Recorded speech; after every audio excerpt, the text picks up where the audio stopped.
Hi friends, అందరికీ నమస్తే. అందరూ బాగున్నారా? Welcome back to my channel Bhavani ఇంటి విలువలు. నేను మీ భవానీ. ఈరోజు నేను శనగపప్పు వడల్ని చేసి చూపిస్తున్నానండి.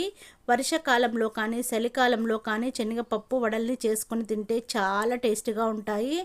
చూడండి ఎంత టేస్ట్గా ఉన్నాయో శనగపప్పు వడలు. పల్లి చట్నీ, పచ్చిమిర్చి వేంపుకొని, ఉల్లిపాయ ముక్కలు, చాట్ మసాలా వేసుకొని తింటే అద్దరిపోయాయండి. టేస్ట్ మాత్రం చాలా చాలా బాగున్నాయి శనగపప్పు వడలు.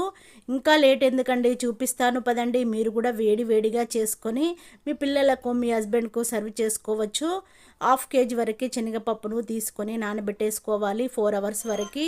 వాటర్నంతా వంపేసి మిక్సీ కప్పును తీసుకొని మిక్సీ కప్పులో పప్పు వేసేసుకొని 1 స్పూన్ వరకు జీలకర్రని వేసేసుకొని కచ్చా పెచ్చగా గ్రైండ్ చేసుకోవాలి. చూడండి, ఇలా మరీ మెత్తగా కాకుండా, వాటర్ వేయకుండా కచ్చా పెచ్చగా ఇలా చేసేసుకొని ఒక గిన్నెలో వేసేసుకోవాలి. అదే మిక్సీ కప్పులో మళ్ళీ పప్పును వేసేసుకోవాలి.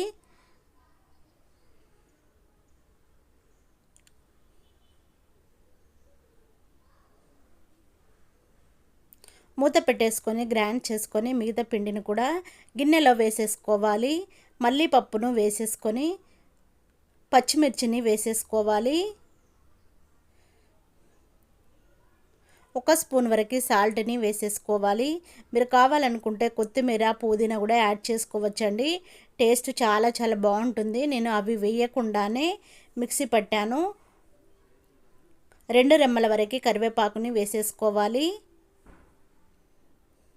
వెల్లిపాయలను వేసేసుకోవాలి. 1 ఇంచు అల్లం ముక్కని కట్ చేసి వేసేసుకోవాలి. 3 ఉల్లిగడ్డలని కట్ చేసి వేసేసుకోవాలి. అల్లము, వెల్లిపాయలు, కరివేపాకు, ఉల్లిపాయ ముక్కలు, జీలకర్ర, పచ్చిమిర్చి వేసేసుకుంటే టేస్ట్ చాలా బాగుంటాయండి. కొత్తిమీర కూడా, పుదీనా కూడా వేసేసుకోవచ్చండి. ఈ వడలో టేస్ట్ చాలా చాలా బాగుంటుందండి. ఇలా చేసుకొని తినండి. మీ ఇంట్లో మీ పిల్లలు, మీ హస్బెండ్ ఎంజాయ్ చేస్తూ తింటారు. అంత టేస్ట్గా ఉంటాయి. వేసేసుకొని మూత పెట్టేసుకొని కచ్చా పెచ్చగా గ్రైండ్ చేసుకోవాలి. మరీ మెత్తగా కాకుండా. చూడండి, ఇలా కచ్చా పెచ్చగా గ్రైండ్ చేసేసుకొని పిండిలో వేసేసుకోవాలి. మొత్తము మిక్స్ అయ్యేలా కలుపుకోవాలి. ఉల్లిపాయ ముక్కలు, అల్లం ముక్కలు, వెల్లిపాయలు, జీలకర్ర, పచ్చిమిర్చి, కరివేపాకు వేసేసుకొని మొత్తము మిక్స్ అయ్యేలా కలుపుకోవాలి. సాల్ట్ కూడా వేసేసుకోవాలండి. ఇందులో వంట సోడా వేయనవసరం లేదు. ఇలాగే డైరెక్ట్ వడల్ని వేసేసుకోవచ్చండి. చాలా టేస్టీగా ఉండే శనగపప్పు వడల్ని స్టవ్ వెలిగించుకొని ప్యాన్ పెట్టేసుకోవాలి. కడాయిని పెట్టేసుకోవాలి. తగినంత ఆయిల్ని వేసేసుకోవాలి. ఆయిల్ వేడైందా లేదా అనేది చెక్ చేసుకొని వడల్ని వేసేసుకోవాలి. చూడండి, నిమ్మకాయ సైజ్ అంతా బాల్లా చేసేసుకోవాలి. చేతిలోనే ఇలా రౌండ్గా చేసేసుకొని ఆయిల్లో వేసేసుకోవచ్చండి.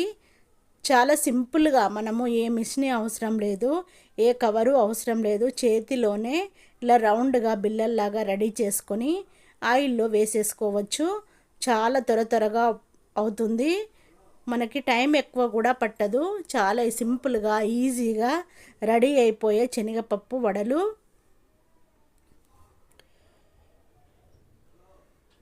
ఎంత వీలైతే అంత త్వరగా మనం ఇలా చేసుకొని ఇంట్లో వాళ్ళందరికీ సర్వ్ చేసేసుకోవచ్చు. పల్లీల చట్నీ కానీ, కొబ్బరి చట్నీ కానీ, పుదీనా చట్నీ కానీ చేసుకొని తింటే శనగపప్పు వడలోకి చాలా చాలా బాగుంటుందండి. ఉల్లిపాయ ముక్కలు, పచ్చిమిర్చిని ఆయిల్లో ఫ్రై చేసేసుకొని చాట్ మసాలా వేసేసుకొని కాంబినేషన్ మాత్రము చాలా చాలా బాగుంటుందండి. టేస్ట్ మాత్రం అద్దరిపోతాయి. ఒక్కొక్క దాన్ని ఉల్టా చేసుకుంటూ రెడ్గా ఫ్రై చేయాలి.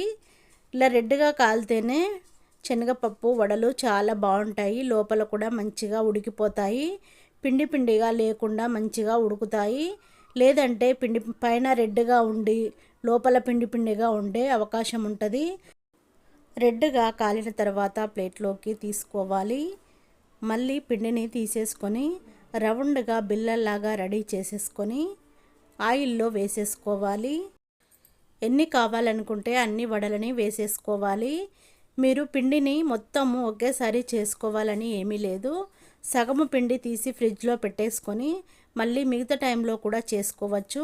ఇప్పుడు పాలకవరుని తీసుకున్నాను. చూడండి, మళ్ళీ బాల్ లాగా పిండిని తీసుకోవాలి, నిమ్మకాయ సైజ్ అంతా తీసుకొని ఇలా రౌండ్గా చేసుకోవాలి వేళ్ళతోని. చూడండి చాలా మంచిగా వస్తాయి. కవర్ పైన చేసిన, చేతులతో చేసిన పిండిని మాత్రము మనము ఫ్రిడ్జ్లో పెట్టేసుకొని నెక్స్ట్ డే కూడా చేసుకోవచ్చు. చాలా చాలా టేస్ట్గా ఉంటాయండి వడలు. ఇలా చేసుకొని చూడండి. రెడ్గా ఫ్రై చేసుకోవాలి, పిండి పిండిగా లేకుండా రెడ్గా ఫ్రై చేసుకోవాలి. శనగపప్పు వడలు టేస్ట్ మాత్రం అద్దిరిపోతాయండి. ఎన్ని వీలైతే అన్నిటినీ ఇలా రెడీ చేసుకొని పక్కన పెట్టేసుకోవాలి. ఇందులోకి పల్లీ చట్నీ కానీ, కొబ్బరి చట్నీ కానీ, గ్రీన్ చట్నీ కానీ చేసుకొని తినండి. ఆయిల్ వేడిగా ఉన్నప్పుడే మనం పచ్చిమిర్చిని ఫ్రై చేసుకోవాలి.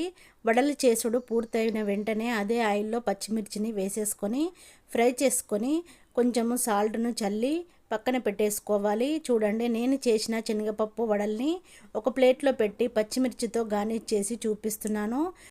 సైడ్కి ఉల్లిపాయ ముక్కలను కూడా పెట్టాను. చూడండి ఇలానైనా తినచ్చు. చాట్ మసాలా వేసేసుకొని టేస్ట్ చాలా చాలా బాగుంటాయండి. మరో రకంగా కూడా చూపిస్తున్నాను చూడండి. ఉల్లిపాయ ముక్కలు, పల్లీల చట్నీ, పచ్చిమిర్చిని వేసేసుకొని ఇలా తింటే టేస్ట్ మాత్రము చాలా బాగుంటుందండి. పల్లీ చట్నీతో తింటే టేస్ట్ మాత్రం అద్దిరిపోయాయండి. నేను చేసిన శనగపప్పు వీడియో నచ్చినట్టయితే మీరు కూడా ట్రై చేయండి. మీ ఇంట్లో వాళ్ళందరికీ చేసి పెట్టండి. ఎలా వచ్చిందో నాకు కామెంట్ చేయండి. మీ ఫ్రెండ్స్కి, రిలేటివ్స్కి అందరికీ షేర్ చేయండి. టేస్ట్ మాత్రం ఒక లెవెల్గా ఉంటాయండి శనగపప్పు వడలు. మీ వాళ్ళందరికీ షేర్ చేయడము మర్చిపోకండి. నా ఛానల్ని సబ్స్క్రైబ్ చేసుకోండి. బెల్ సింబల్ వస్తుంది, దానిపైన క్లిక్ చేస్తే ఆల్ అనే ఆప్షన్ వస్తుంది. ఇంకా లేట్ ఎందుకండి, వెంటనే సబ్స్క్రైబ్ చేసుకోండి. Thank you for watching. నేను మీ భవాని.